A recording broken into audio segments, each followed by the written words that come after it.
મારું નામ દેસાઈ કિશન છે. હું એક D3 fusion unique kids fashion channel જેમ કે કિડ્સ સ્ટોર ચલાવું છું. જય સ્વામિનારાયણ. આ D3માં હું આવી છું. મને બધું શોપિંગમાં બહુ જ મસ્ત લાગ્યું. તમે અહીંયા આવો, બહુ જ સરસ છે. તમારે સાઈઝ જોઈએ તે અવેલેબલ છે. D3 ફેશનમાં બહુ જ સારું કલેક્શન છે.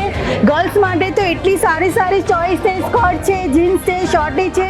વેજી ERP પરચેસ કર્યું અને એના ઉપર કામ કરવાનું ચાલુ કર્યું. કાંઈ બી પ્રોબ્લેમ આવે એટલે તરત કોલ કરો એટલે તરત ઇન્સ્ટન્ટ સોલ્યુશન મળી જાય છે. ટ્રેનિંગ ટીમ છે એ ખૂબ જ સારી છે. એનો નેચર બી સારો છે. બિલ બનાવવાનું આસાન થઈ ગયું કે સ્ટોક આપણને એમાંથી મેન્ટેન થાય છે એ જોવા મળે છે. ઘણીવાર એવું ભૂલાઈ જાય કે આ વસ્તુ આપણી પાસે છે પણ ખૂણા કાપચામાં પડ્યું હોય તો ખ્યાલ ના આવે કે આ વસ્તુ આપણે વેચાણી છે કે નહીં. આપણને એમ થાય કે વેચાઈ ગઈ છે.